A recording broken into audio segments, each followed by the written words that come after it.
Hey. Vinny, it's been a long time. Oh, tremendous time. What, since I'm retired or since I since I've seen you.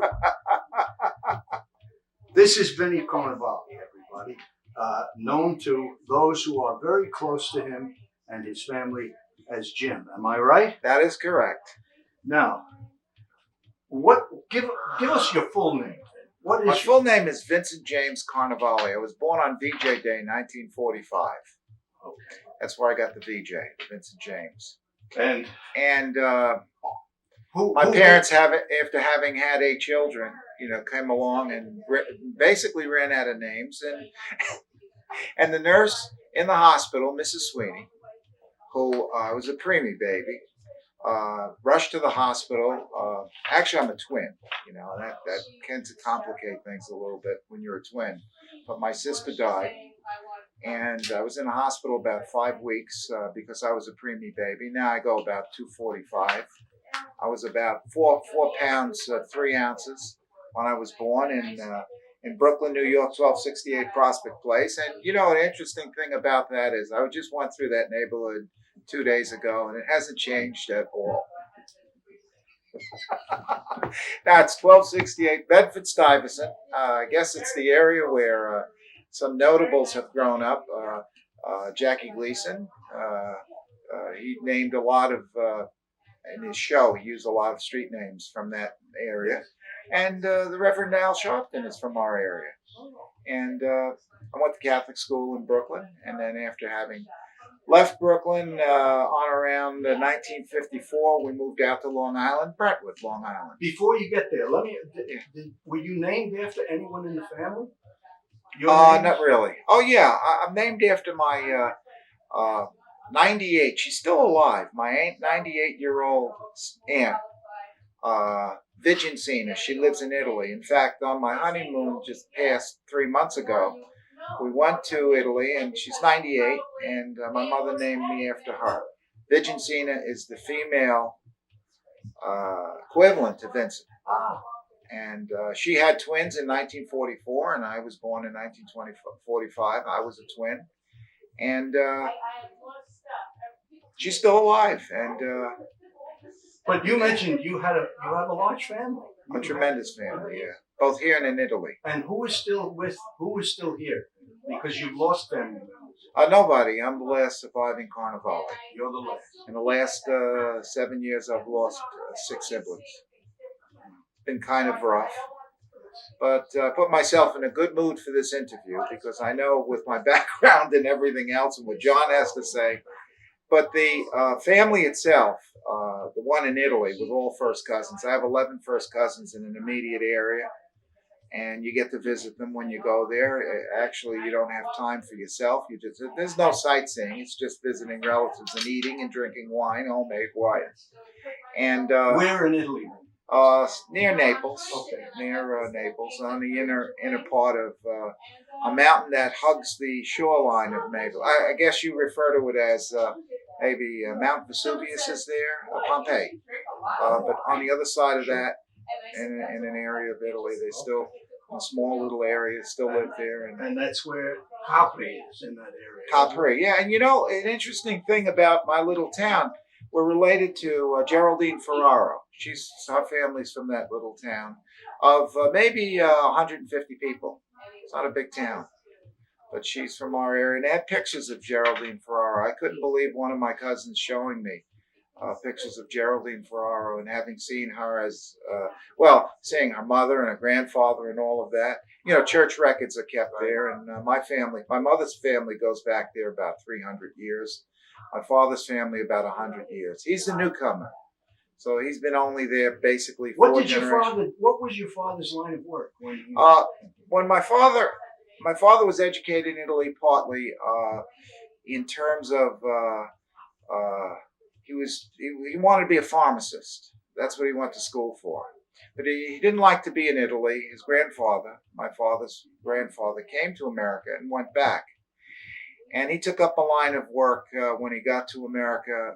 Being an immigrant, of course, he had to work his way up the ladder. But having the education that he had, he became an elevator operator, believe it or not.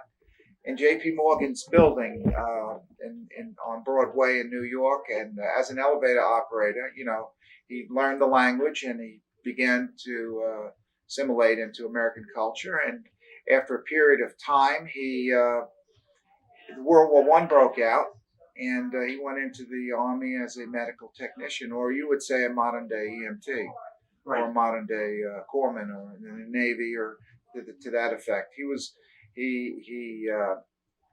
in World War I, and he was at the Battle of the Somme. He was at a number of different battles, Argonne Forest, and he acted as after the war, he came back. He married his first wife and had 3 children with her. After he came back and married and all of this, he took up a business in the 20s, horse and wagon, ice and with my Uncle Dan, ice in the winter, ice in the summer, and, Yes. and less ice in the winter. They used to use fire escapes in the winter. They didn't need refrigerators in Brooklyn in the winter. They put all the milk and everything out on the fire. They use less ice, but they use more coal and wood. So he went into that business with a horse and carriage. He married, as I said. My first 3 brothers and sisters came along, and his first wife died, and then he, at the bequest of her family, the Romano family in Brooklyn, he went. They said, go back to Italy and find yourself someone who can take over in place of Louisa, who died. And he did. He met my mother. How old was she when you were born? My mom. I'm a change of life baby. Okay. Change of everything. Okay. She was. My mother was born in 1903. My father was born in 1892. So in 1945, if you do the math, I guess it's 53 and 44, something to that effect. Okay. So they were change of life. I was the last one. Now, Vin, part of the reason for our doing this is, of course, for family. It's Yes. for our own history, but it's for family. Yes. So we don't want to leave anyone out now in your immediate family. Oh, gosh. Tell me about your family at the moment. You're living in North Carolina, and it's you and Jackie, and you can tell us about Jackie. But you also had a first life, let's call it. Yes. And you have children by that Right. Right. Marriage, and I'd like you to talk about the whole business. Okay. Well, my life, very simply, I'll just pick up in 1945.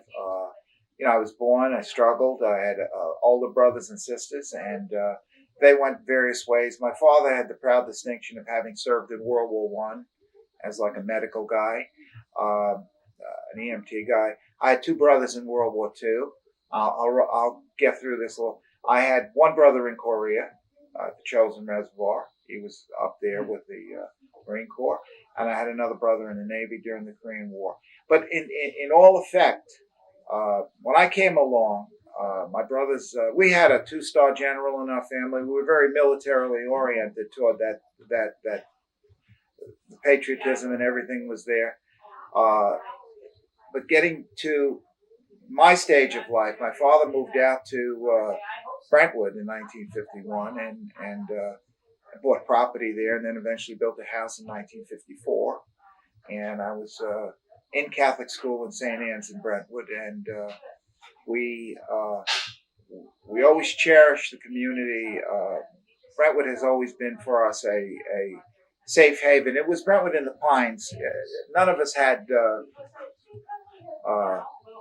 real serious health concerns, but Brentwood was a place where, in the history of Brentwood, where people could go with the pines, the white pines there, and rehabilitate themselves. But I grew up to have a family of my own and a marriage of my own, which lasted 32 years, ended in a divorce. Had 3 children. My son Stephen, who is a New York City highway patrol guy. He does highway patrol and escorts. Next time Obama comes into town, or Hillary Clinton, or any of them, he's on his motorcycle. He's one of 400 of 38,000 New York City policemen. So he has the distinction of being in a very elite group. My son Greg is out in Texas, in San Antonio, with KSAT TV. He's a research analyst for that station. very happily married out there recently. Met a girl from San Antonio and a nice family from San Antonio, and his life is just all come together. Actually, he's 35 years old, and he met a girl who was also 35 years old and never married, and who was a school teacher. And together they make a very two peas in a pod. And then my last guy inherited the business that I ran for many years, started by my father back in the 1950s, a landscape contracting business, and I did that as I taught and did both for many years. So those are my three sons, and the guy just recently got married, and I had my first grandbaby, Dean Vincent, in memory of her father and of course myself, grandfather. Moving on to family, I have a lot of family on Long Island. I have a couple of nieces and nephews that teach in the Brentwood School District right now. I guess this is going to come around to the Brentwood School District eventually. And if you direct any questions, I don't know, do you want to direct questions? I will be hitting you with them as we go along. Talking about the children in the family, tell me, what are the recognizable family traits that you see? Or big noses. The talents, the abilities, the inclinations. Or the recognizable family talents is we all had a propensity for college and higher education. I had two brothers, one brother who went to Juilliard School of Music, and the other one was accepted to Juilliard School of Music, but the Korean War broke out and he couldn't go. Juilliard, so he went in his service.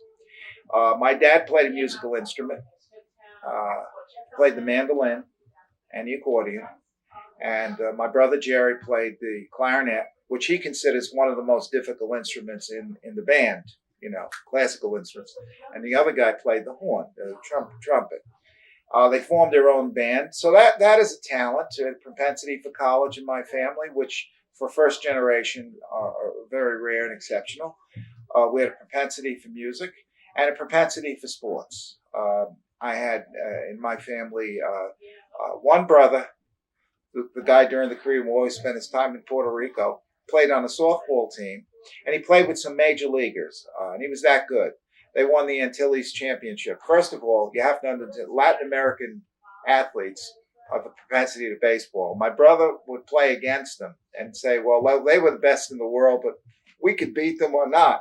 So we had a propensity for baseball and sports, and I guess knowledge. I had a brother who I think had a photographic memory. I don't have one, but he certainly had one. Never forget. It was an Italian thing.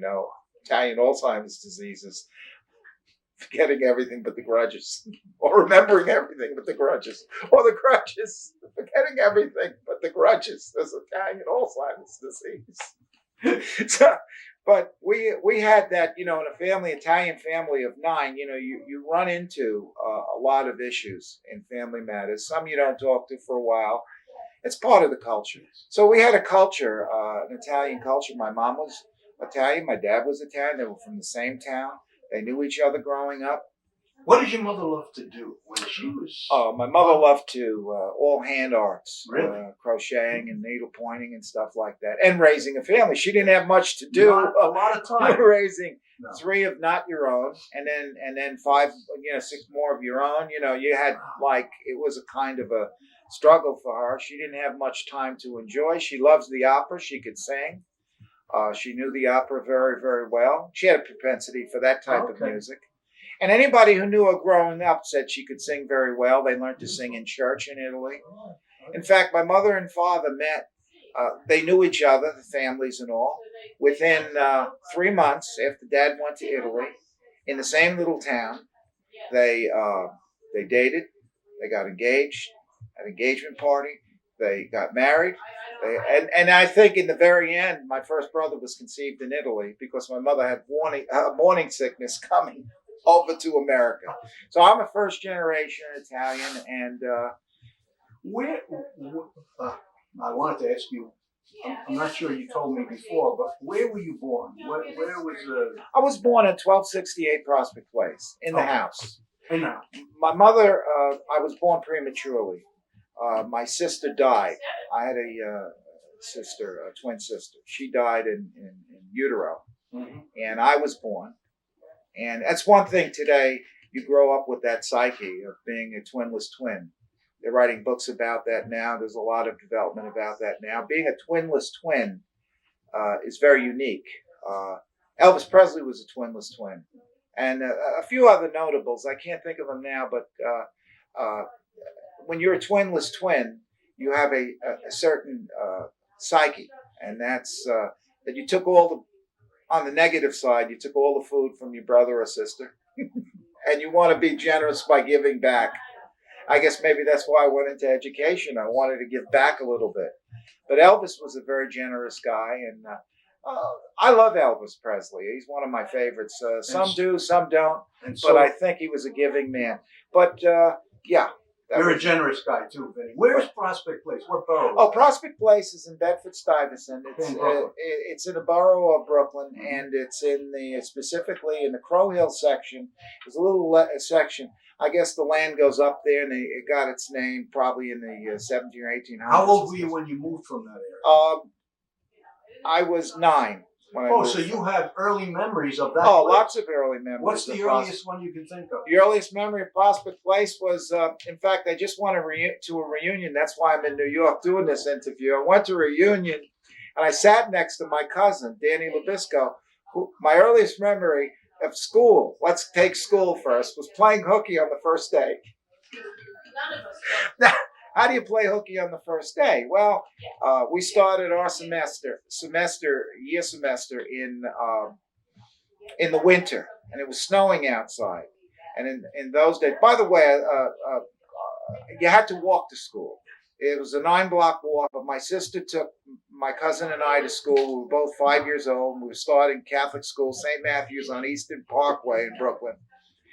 And we had Sister Peter Damien, who later wound up in Brentwood as a nun. But getting back to, we played hooky on the first day. There was snow outside. We went outside, started to make snowballs. Then we drifted home. We walked the 9 blocks, and my sister, who was 9 years older than me, see, in a family that large, an older sister takes care. There's a lot of interaction between sisters and brothers taking care of children. But my sister Eva, she wondered why we got home from school. I says, well, the nun let us go. The nun did not let you go. I took you there at 1 o'clock, and it's now 2 o'clock, and you're home. You did not want not to be home until 4, and I would have picked you up. Didn't work that way. So she told my dad, and I got it when I never played hooky after that.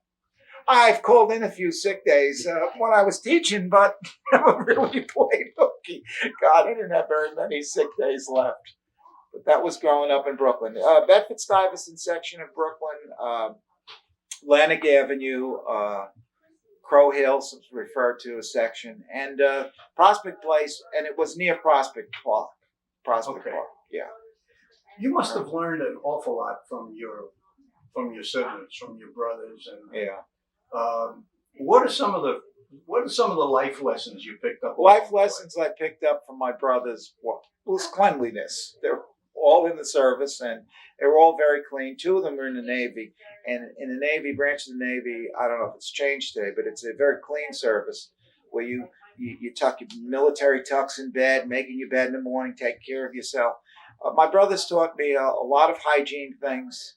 And their experiences, and of course their experiences, their life experiences, in terms of like when they went out, who to date, who not to date, and you know where to go, where not to go. And I was streetwise growing up in Brooklyn. As I said, after a point when I was 6 or 7 years old, I was walking to school on my own, and I walked right by Larry King's house. I want to tell you, so Larry King, you talk about an interview. Oh gosh, he lived right near the school, but I didn't know that. Who knew Larry King in those days? But I walked right by his house, John, and he refers to that. I found out later from a book about Brooklyn where he lived, and I said, "My gosh, he lived right next to my school, and I grew up right there." But the life lessons I learned from my brothers, basically, how to conduct yourself. And they taught me manners, how to eat.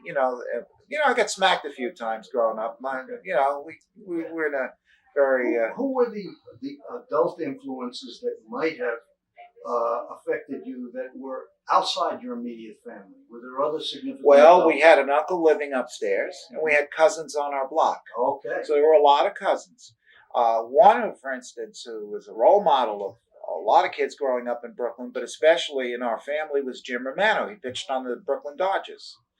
And Jim grew up on Sterling Place, which was a couple of blocks away from us. And the Romano family, well, actually, the Romano family, that was my dad's first wife.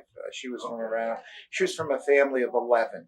And I think when you look at Brooklyn, in fact, the reunion that I went to and birthday, my godmother was 85 years old, Joan Bruni. Her mom was a midwife in the neighborhood. She would come over when there were issues, and especially when my mother had issues. So she was a stabilizing influence. My dad and mom were stabilizing influences. The role models were cousin Digi Romano, pitched on the Dodgers, and whoever made it on the police force first. Uncle Larry made it on the police force for the very first time, as the police force was just starting to take. So your family today includes not just the Romano branch of the family, but also your father's second wife's last maiden name, which Correct. was Mandia. Mandia. Yeah. Okay. And of course the Carnevale family. And of course the Carnevale family. Yeah. So we're a tremendously extended family. There's lots of us, and if it's Carnevale, generally speaking, it's probably related. Yes. But growing up in Brooklyn, we had role models. I met Jackie Robinson as a little kid, Don Newcomb as a little kid. There was a bar in the corner of Troy Avenue, Troy and St. Mark's, called Sergeant's Bar. They used to go in there. A couple of the Dodgers used to frequent because they lived in the neighborhood. Dodgers, you have to understand this. The Dodgers were Brooklyn, and Brooklyn was the Dodgers. And they were all part of the community. But I met a lot of them there. Not that they drank or anything. They just socialized. Dodgers never drank. They weren't. I mean, I referred to Don Newcomb 45 years later at the card show, and I said, "You don't remember me, but I'm Digi. Oh, come and sit next to me." There was still that aura. Sandy Koufax was another one. I saw him at Nassau. These are role models. But this was a neighborhood team. That's right. It was before it was professional sports in the modern sense of the phrase. But you'll laugh. I mean, humor was the underlying feature in my family. Okay. Humor. We laughed a lot. We cried a lot. We did more laughing than crying. How did you end up, I would say, being a teacher? Who was the career influence that you had? The career influence on being a teacher was when we grew up in our community, any community at that time, you had to get a government job. Civil service. I refer to Joe Palazzolo with this one. Joe asked me one time, why did you become a teacher? For the same reason. You grew up in the project. Your family wanted you to get a government job. The Depression brought out that sense of, two things: security, having a job, a state or federal or local job, a government job with security, and it also brought out a sense of putting back into the community. That was the underlying feature. And I think most people went into teaching when I went into teaching, put back into the community to do things. It's almost like one of your sons has to be a priest. I don't know if this is a cross-cultural thing, but one of your sons has to go and be a priest. Generally, and the last son has to take care of the parents. It was a functional community kind of thing. And I went to school. Wasn't to avoid the draft. It wasn't to besmirch somebody else or somebody else's feelings about what I needed to. It's just a decision. And I was very interested in history. And the history, the part of being interested in history and teaching history and having it in my past and the curiosity of it all put me in the classroom. What about teachers you remember from your teachers I remember? I mean, I said this, Bob Hickey, the teachers that I had at Brentwood High School, the teachers that you had as you were a student when you were growing up. Well, Bob Hickey had a tremendous influence. He was a Spanish teacher in Brentwood High School. Bob Hickey at Joe Palazzola's retirement. I don't know if people are going to know who these people Some are. of them they will, Vin. Some of them they won't. Well, okay.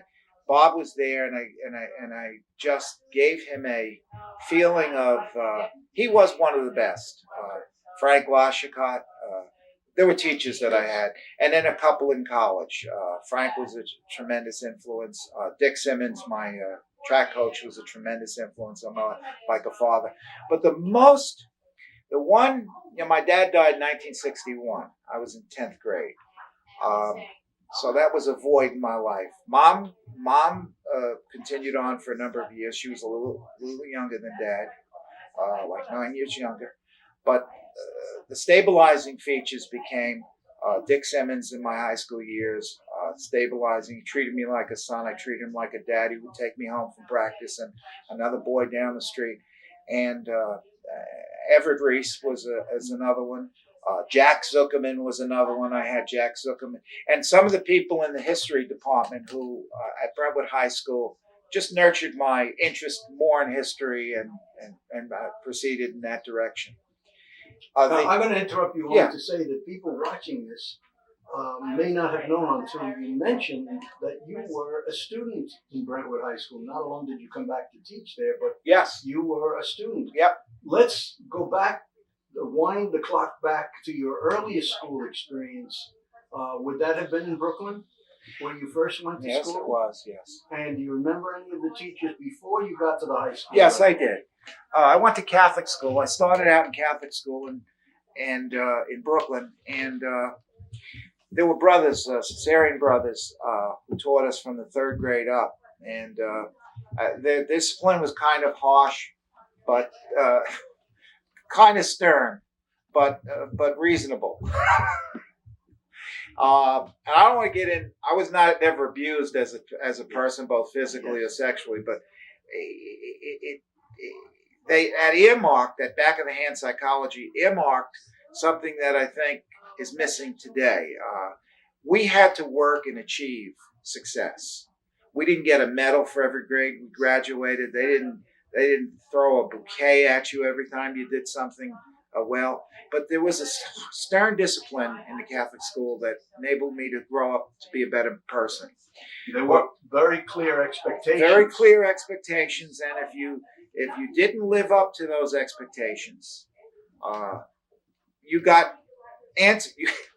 They responded to you, in ways to which I could not understand. Well, let me put it this way, Mr. Hoppy at Brentwood High School, he had the Board of Education in his office. At that time and period, we can grow into that, but in maturity, you needed a maturity level. If you didn't have it, if you acted like a fool, they would intercede. But moving along, it was Catholic school, and then I moved out to Brentwood. There were 60 children in a classroom, and my father begged to have me admitted. He said he'd even make a desk for me. But Father Carnevale in Brentwood, who was a legend, a tremendous priest, Father McCann, Bishop McCann, all oversaw what was happening in the Catholic school, and I was the 61st in a class of fourth grade class. So I went to 8th grade, and then I entered Brentwood High School as a freshman. And in Brentwood, what year did you start? 1959. I graduated. So okay. Fall of '59. So did you go when you started in the high school? Did you go right to the R.O.B.S building? I was right. It was the only building there. It was the R.O.B.S building. Okay. It was just newly built, maybe a year or two old. It was built in '57. So if you started that year, that was it. '59, and I was in Mr. Lane's homeroom, C1. Okay. 101. Oh, I don't know whether it was C1. C1. Then C1. It was 101. Mr. Lane's homeroom, and Mr. Lane had the silver dollars in his pocket that he picked up in the West. A very dry sense of humor, but very stern. I can run through a lot of teachers that in Brentwood. Mr. Cummings, I met for the first time, had a black eye. He was in the cafeteria writing with. My earliest recollections of Brentwood High School was the first and second day I spent there. It was a new experience going from a Catholic school to a public school, and where we thought that the discipline was a little stricter in the Catholic school. It wasn't that much less strict in a public school. They were still using physical discipline to discipline students. They had the paddles and stuff like that, but it was all intended to produce a better person. So we have Brentwood High School, 1959. Mr. Seiler was my first and most inspirational history teacher. I had him in 1959 and 1960, and then later again for another course in 62, 63. My senior year, he taught. They first started to introduce sociology. He taught that, and he was one of my first mentors in Brentwood High School. Do you remember, outside of school, your first paying job? My first paying job was working for the Brentwood School District. Really? Okay. Was working for the Brentwood School District. It's interesting you should mention that. It was doing the census in the summer. And Mr. Vaughn, I want to get all these facts right. Peter Vaughn, his son, Mr. Vaughn had a house upstate, and he used to take us up there on weekends. It was a nice thing. Take a few of us up in the van. We worked for the Brentwood School District as census takers. And then either before that or after that, he would bring us up. It was a lot of fun. We'd split firewood and all of that. While we're upstate one summer, I saw a lot of Brentwood school equipment. I mean, I saw tractors, and I saw backhoes, and I saw caterpillars and all this stuff up there. And I thought they were building a school up there. This is how naive we were. But they weren't. They were building roads up there to access property owned by.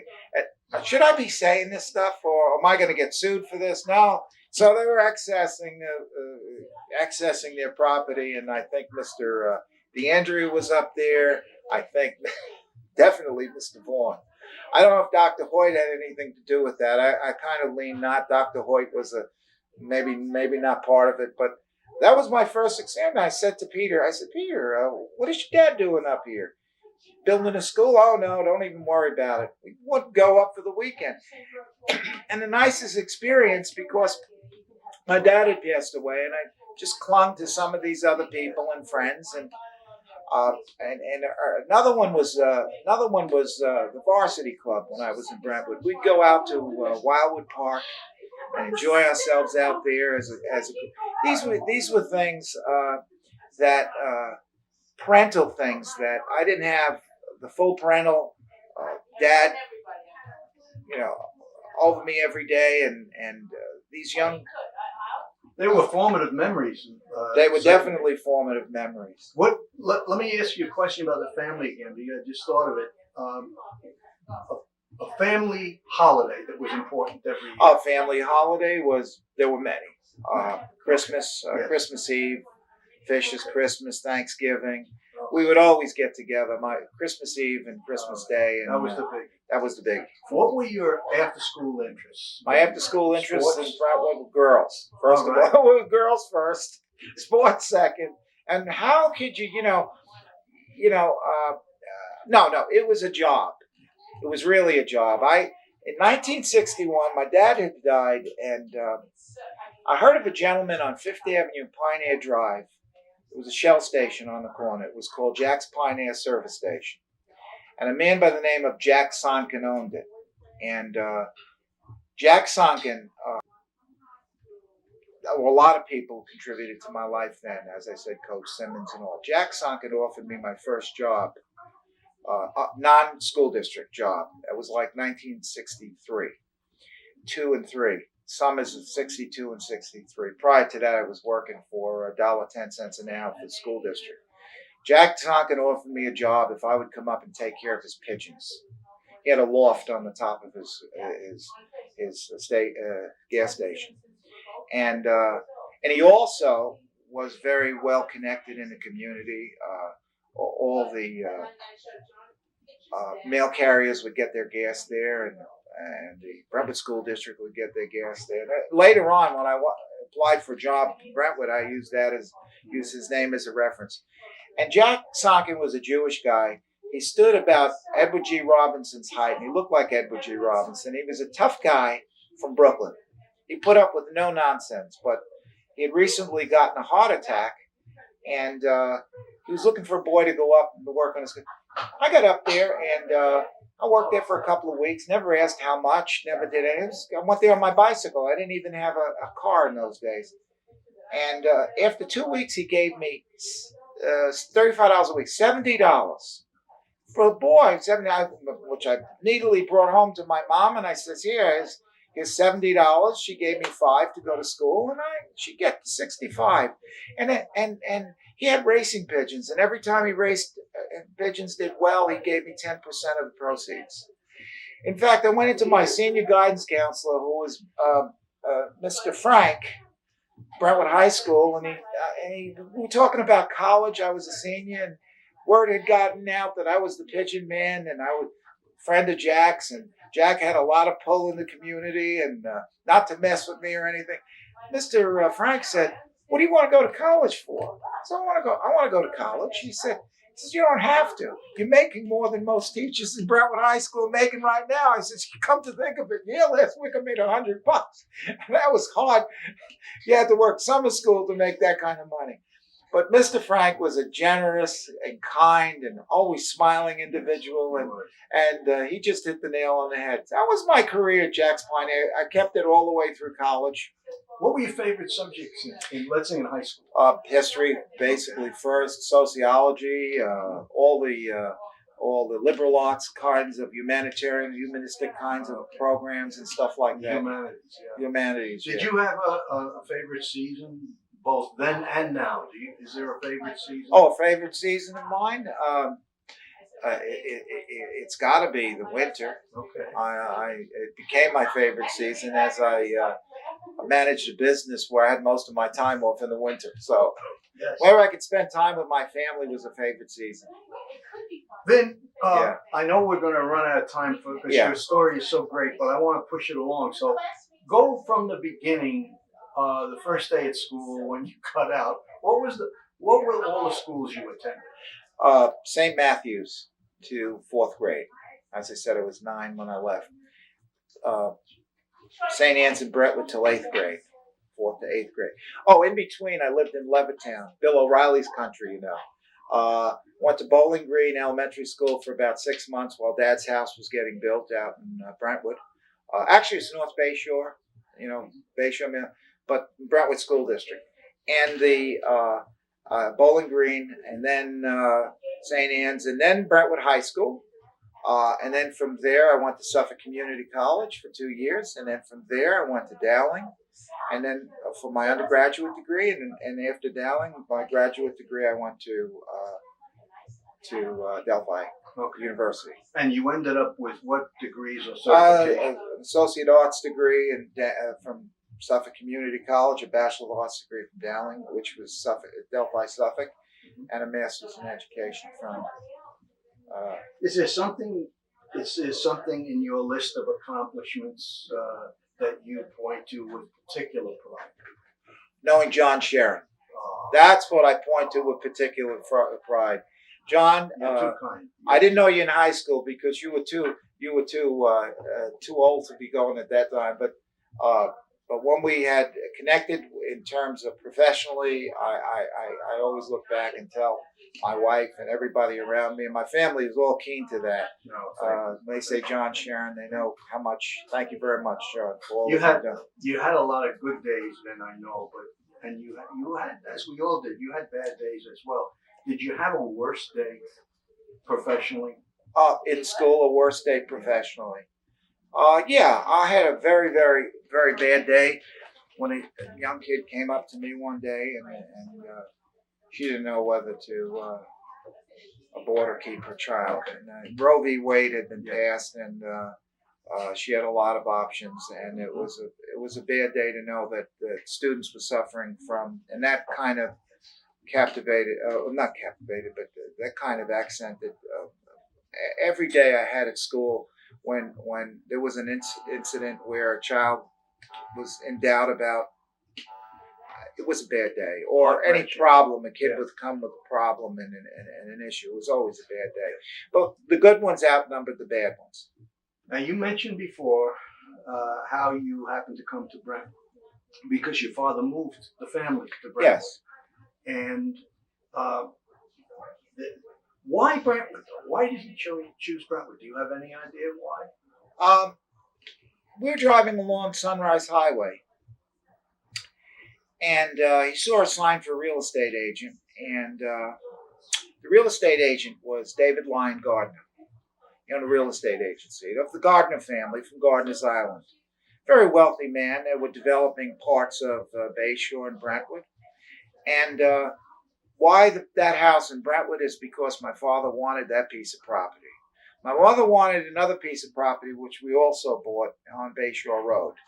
That was in Sunrise Highway, was only a 2-lane road going down concrete road in those days. And my dad wanted to live in an area that was quiet. My mom wanted to live up near the main road. My mother had better business sense than my dad. But we kept both. And little did we know that would sustain us. The property would sustain us. I wound up living, taking care of my mom at the end and living in that house in Bayshore. Well, the one actually connected with Brentwood. What made you want to come back to teach in the district where you had gone to? Well, actually, I didn't come right back in the district that I graduated from. I went to Roslyn School System, junior high school. A friend of mine taught shop there, and he said there's openings for, and he said it's a different kind of school system than you were used to attending because the kids here are predominantly Jewish, predominantly aggressive, and very intelligent and very motivational. And I wanted to experience that. Yes. Motivational student. Okay. And they came from a home in those days where the average income was $50,000. They had maids, and they were kind of up. Yeah, and the children of celebrities. For instance, Roslyn Junior High School. You had the lyricist Raindrops. Who was the lyricist from Raindrops? His son went to our school. Oh, you know who I taught? I taught Dean's wife, Howard Dean's wife. Oh, Stack Coins. Who was the lyricist from Raindrops? But he was Raindrops Keep Falling. That was, but a lot of so I got that experience. Okay. And the principal pulled me aside one day, and Pete Jaffe, the department head, said, "Look, Vinny, we'd like to keep you here, but we're pink slipping a lot of guys. They were pink slipping in those days. There were a lot of budget cuts." Yes. So they said, "Well, what do you think you should do?" I said, "Well, let me go back to and see what's available for me." So I put out my resume, and Brentwood called, and I said,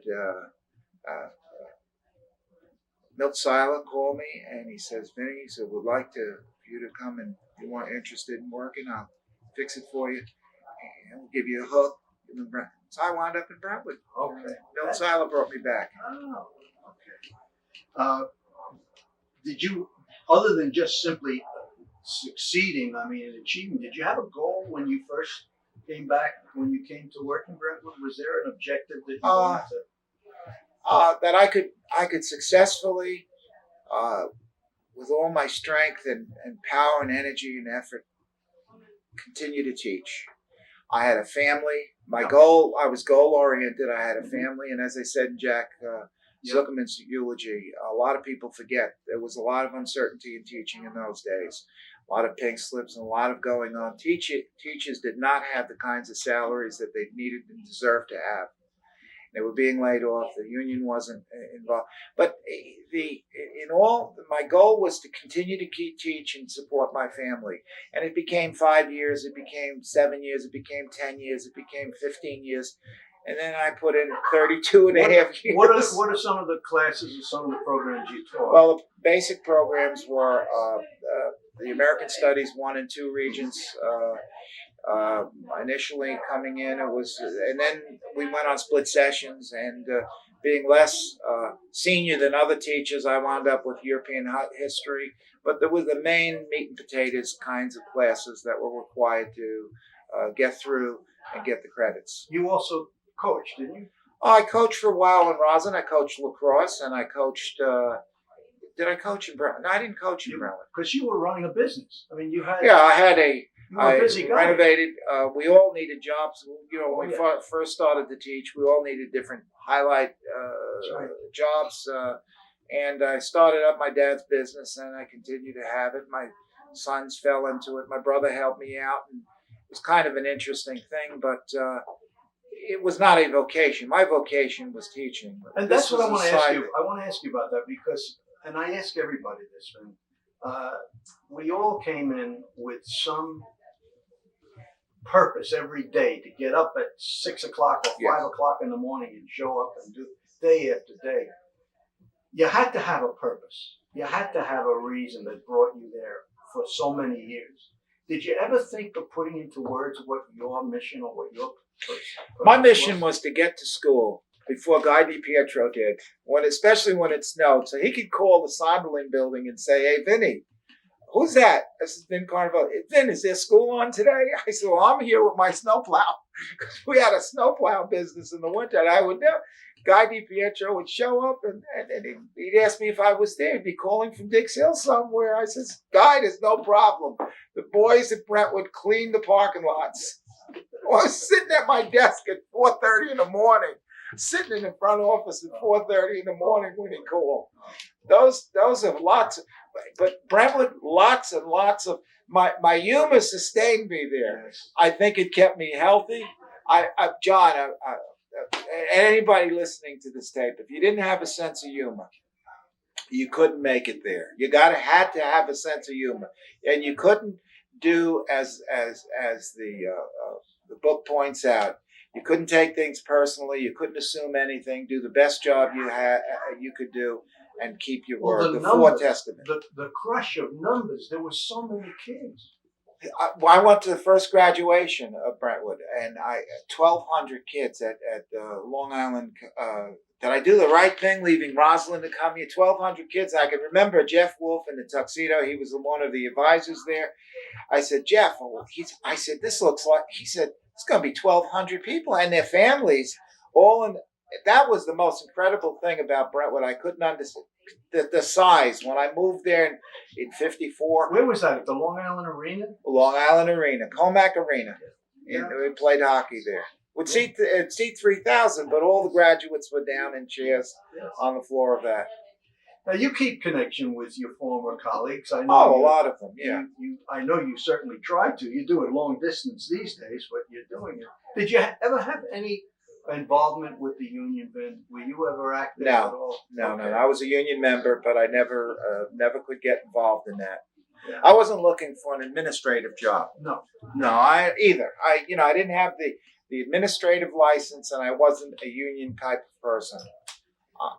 You're an easygoing guy, but also with your culture, you have a tendency, as do many Italians, to become to get hot very quickly. And I wondered, was there ever anything that would make Ralph Myrie, 1978. I says, "Come here, son." My first day of class. "Come here, son." Ralph Myrie. "Son, come here." Giving me very disruptive. I said, "Look, what's down there?" He goes to look down, held out the second floor window by his knees. He never forgot that. He became a great person. And that was my reputation, that Ralph Myrie incident outside. I didn't have him really out the window. I was holding him, but "Son, come here," out the window. And it spread. You're the teacher. And the other one, the other one was when they had the hostage situation in Brentwood. In the very next year, I got in one of my classes one of the hostagees. Right. No, I don't know what you can call them. And he started to mouth off in my classroom, and I said, "Son," I said, "last year you were involved in a hostage situation with that Wicks character." And he started to give me some lip. "I was shot." I said, "You were? Come here." "Where was he?" "He was shot." And that was kind of like I said, but you have to go on, from this. And I tried to turn it into a funny situation, but I couldn't do it because he was just so traumatized by the. That was one of the worst things I think in the history of Brentwood, where he killed himself. The Wicks, Bobby Wicks did. Bobby Yes. Wicks Yes, he did. did. Yeah. Yes. No, it was tragic, all right, and probably one of my worst days. What was your retirement date? When did you retire? July 30. It was July 30, 2000. I was 55 years old. I retired at the age of 55. First official.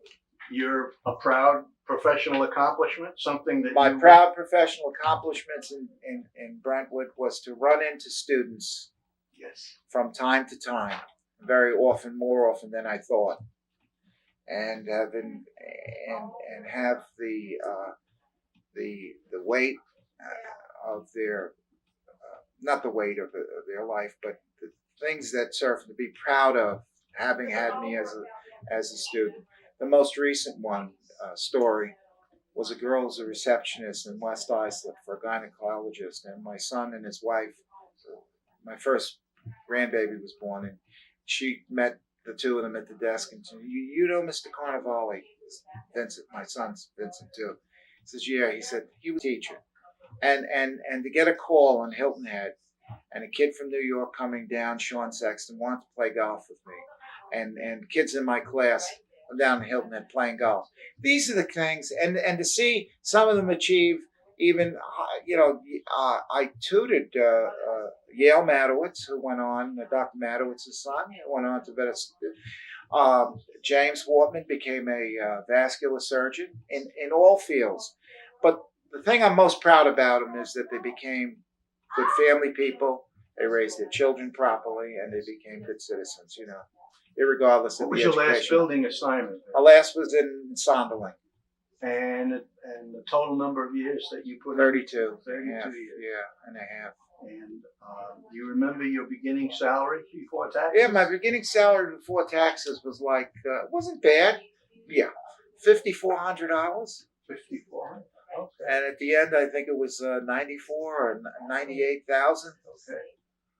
But you got to understand something. Teachers are until recently, were the least paid, the least of the essential professions, the least considered of the profession. Why did you decide that it was time to retire? Well, I had been having some health problems, and I guess all of the agita, like they say in Italian, all the agita built up after all the years, and my then wife and I decided it was time for me to pull a plug on it. Yes. I would have stayed a few more years, but I've seen too many of my colleagues not enjoy the true fruits, and whenever I see the Bob Wieners, who's a neighbor of mine, former teacher at Brentwood, and Sue Wiener, I say to them, Bob, just be thankful you're alive and enjoy it. And every day, you just put it in. What was the best part of the job for you? The fun part of the job? Gary Mintz was very much fun. Gary Mintz was very much fun. Tom O'Brien was not, but Tom was a great guy, but Gary Mintz was the best. He was the most fun. He taught humor in the way he looked at things. He taught humor. Although coming into his situation with a good sense of humor already, I was doubly blessed. But Gary showed me a lot of things that went on. I didn't like Gary at first. I thought he was an interloper coming from a junior high into a high school. We always had that suspicion of why a guy. But after a while, I got to know Gary very well, and we got along extremely well. And I got along great with administrators. I got along great with the union people. Individually, there were times I didn't do fare so well. I had that temper of mine and everything else, and but it's going out. We have to keep plugging away. What do you miss about not teaching? I know that life is good these days. Yeah, it's very good. But there's got to be something that you miss. Well, What I miss is Mrs. Rosenthal Ah, coming in, checking in one morning, having helped Mr. Mullity get his car in the parking lot. He got stuck. He was blocking the buses, okay? And I reached down and I adjusted his linkage so he could put that old car in a parking spot. What I missed was having to come in, signed in with a thumbprint rather than a check. And Mrs. Rosenthal was paging me all over the school to find out where I was.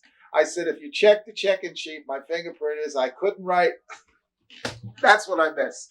I miss the trite little stuff that went on day in and day out while the world around was going to pieces. I miss that. I miss that. Is there something? Is this? Go ahead. What was no. Is there? I was going to say, is there something that you wish you could have accomplished before you left that you didn't have time or the resources to be able to see? Could have accomplished. I've accomplished all there was for a classroom teacher. I put my family. It was very blessed to have a job. Put my family through school. There were some malcontents who didn't feel that way. They needed to. But my family went through school. I gave my family a good living. I reached out to a lot of kids. I had a lot of good relationships with colleagues.